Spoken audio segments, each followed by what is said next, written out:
But ఎవరైతే ఈ 70% ఈ స్టార్ట్అప్ కంపెనీస్లో ప్లేస్ అవుతున్నారో వాళ్ళు ఏంటంటే బయటికి చెప్పుకోలేరు అనమాట. ఎందుకంటే అక్కడ ఎక్కువ ప్రెజర్ ఉంటుంది అండ్ వాళ్ళు చెప్పిన ప్యాకేజ్ ఎవరు అండ్ టార్గెట్ బేస్డ్ వర్క్ ఉంటుంది. సో ఇలా ఇవన్నీ చేయలేక 2 monthsకే బ్యాక్ వచ్చే స్టూడెంట్స్ చాలా మంది ఉంటారు.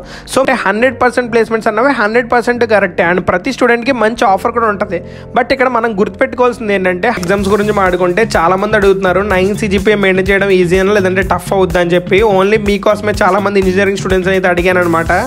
ఈ 9 CGPA మెయింటైన్ చేయడం అయితే ఈజీ అని అంటే మీ అందరికీ మరీ ఓజీ కల్కి మూవీస్ రాస్తే ఇయర్ కానీ పర్లే కొంచెం రిలవెంట్ సబ్జెక్ట్ రిలేటెడ్ రాస్తే మాక్సిమం మార్క్స్ అయితే వేస్తారనమాట. సో ఇది మొత్తం వెయిటేజ్ గురించి అయితే. సో అది guys welcome back to the another new interesting video. First of all thank you so much. మన ప్రీవియస్ వీడియోకి నేను అడిగిన లైక్స్ అండ్ కామెంట్స్ అయితే ఇచ్చారు అండ్ ఈ వీడియోని కూడా అలానే సపోర్ట్ చేస్తారనుకుంటున్నా.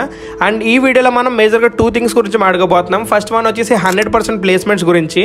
చాలా వీడియోస్లో దీని గురించి మాట్లాడడం కానీ మళ్ళీ అది అడుగుతున్నారు. సో దాని మీద ఒక క్లారిటీ అయితే ఇచ్చేస్తా. అండ్ సెకండ్ థింగ్ వచ్చేసి ఎగ్జామ్ ప్యాటర్న్స్ గురించి.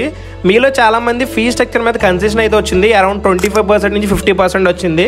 But through out the year అది కంటిన్యూ అవ్వాలంటే మనం 9 CGPA మెయింటైన్ చేయాలన్నమాట. సో ఈ 9 CGPA మెయింటైన్ చేయడం ఈజీయా కాదా అండ్ ఎగ్జామ్ ప్యాటర్న్ ఎలా ఉంటుంది ఈ వీడియోలో చూసేద్దాం. This video is going to be much interesting, అందుకే లాస్ట్ వరకు చూడండి. So without any further delay let's get started and welcome to our channel. ఇది మన life Guru the student life.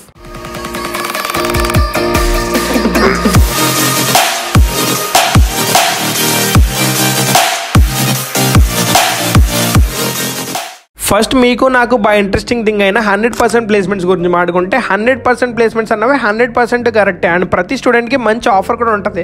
But ఇక్కడ మనం గుర్తుపెట్టుకోవాల్సింది ఏంటంటే 100% ప్లేస్మెంట్స్ ఏవైతే వీళ్ళు చూపిస్తున్నారో వాటిలో మోర్ దెన్ 50% ఈ స్టార్ట్అప్ ఎడ్యుటెక్ కంపెనీస్ ఉంటాయి అనమాట. అండ్ ఓన్లీ ఒక 30% మంచి కంపెనీస్ ఉంటాయి.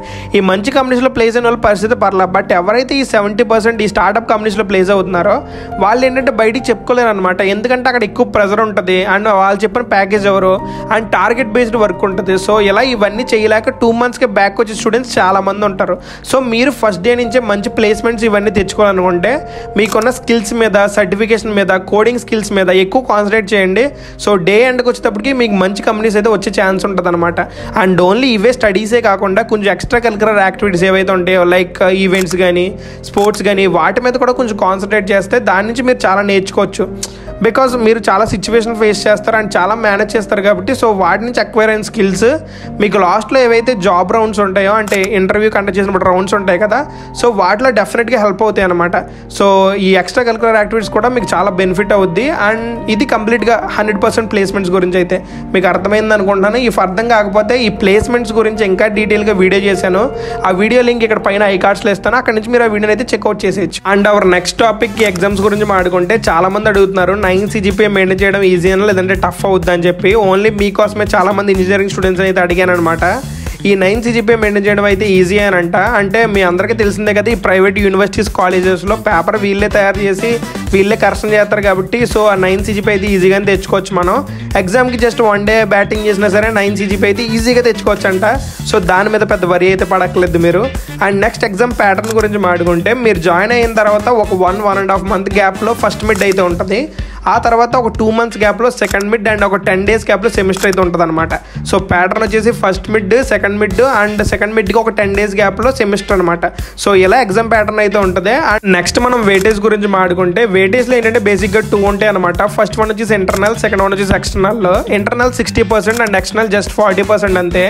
ఇంటర్నల్లో మనకి ఏముంటాయి అంటే attendance, home assignments, ALMs, practicals, labs and మనం రాసే మిడ్ 1 మిడ్ 2 కూడా ఇంటర్నల్లోకి కన్సిడర్ చేస్తారు.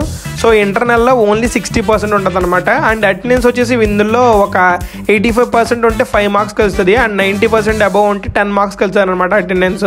సో ఇఫ్ ఇన్ కేస్ మనం ఈవెన్ సెమిస్టర్ అదే ఎండ్ సెమిస్టర్ బాగా రాయలేమనుకుంటే ఈ ఇంటర్నల్స్లో చూసుకుంటే మనకు ఓవరాల్గా CGPA కూడా ఏం ఎఫెక్ట్ అవ్వకుండా ఉంటుంది అనమాట. అంటే మనకి ఇవన్నీ ఈ అప్డేట్స్ కట్ట అన్ని ERP అనే సాఫ్ట్వేర్ ఉంటుంది. సో మీకు దాని గురించి కూడా కావాలంటే ఇక్కడ ఐకార్డ్స్లో ఉంటుంది. ఆ సాఫ్ట్వేర్లో మనకు ఆన్ టైమ్ ఈ అసైన్మెంట్స్ అప్డేట్ చేస్తూ ఉంటారు. సో మనం ఆ డెడ్ లైన్ లోపల అసైన్మెంట్స్ ఇవన్నీ అప్డేట్ చేసుకుని ఆ ఇంటర్నల్ మార్క్స్ కూడా మంచిగా మెయింటైన్ చేసుకుంటే మనకు CGPA కూడా ఏం ఎఫెక్ట్ అవ్వకుండా ఉంటుంది అనమాట ఈ ఇంటర్నల్స్ వల్ల. అండ్ కమింగ్ టు ఎక్స్టర్నల్స్, ఈ ఎక్స్టర్నల్ జస్ట్ 100 marksకి రాస్తాం మనం. దాన్ని వీళ్ళు 40% క్యాలిక్యులేట్ చేస్తారనమాట. ఈ ఎక్స్టర్నల్ కరెక్షన్ కూడా బాగానే ఉండిద్ది, అంటే పెద్ద టఫ్ గేమ్ ఉండదు. మన రిలవెంట్ ఆన్సర్లు రాసినా సరే వాళ్ళైతే మార్క్స్ చేస్తారు. అంటే మరీ ఓజీ కల్కి మూవీస్ రాస్తే ఇయర్ కానీ పర్లే కొంచెం రిలవెంట్ సబ్జెక్ట్ రిలేటెడ్ రాస్తే మ్యాక్సిమం మార్క్స్ అయితే వేస్తారనమాట. సో ఇది మొత్తం వెయిటేజ్ గురించి అయితే. సో అది మరి మన ఎగ్జామ్స్ గురించి 100% ప్లేస్మెంట్స్ గురించి అయితే మీకు ఈ రెండు క్లియర్గా అర్థమైంది అనుకుంటున్నా. ఏమాత్రం అర్థం కాకపోయినా కింద కామెంట్ సెక్షన్లో అడగండి. అండ్ నెక్స్ట్ ఏ వీడియో చేయమంటారో అది కూడా మీరే కింద మెన్షన్ చేయండి. నేనైతే మెయిన్గా 3 అనుకుంటున్నా. ఫస్ట్ వన్ వచ్చేసి campus tour, and second one వచ్చేసి ఇంజనీరింగ్ వాళ్ళతో మాట్లాడి అసలు ఇంజనీరింగ్ ఎలా ఉందో అడిగి స్టూడెంట్తో ఇంటరాక్ట్ అవుదాం అనుకుంటున్నా. అండ్ థర్డ్ థింగ్ వచ్చేసి దగ్గరలో ఉన్న హాస్టల్స్ కానీ ఫ్లాట్స్ని కానీ చూపిద్దాం అనుకుంటున్నా. సో ఈ 3 వీడియోస్లో మీకే వీడియో ముందు కావాలో అది కింద కామెంట్ సెక్షన్లో చెప్పండి. ఒక 2 డేస్లో ఏ కామెంట్స్ ఎక్కువ వస్తే ఆ వీడియో అయితే నేను నెక్స్ట్ చేస్తాను అనమాట. So that's it guys, thanks for watching, see you guys in the next video. ఉంటా మరి, బాయ్ బాయ్.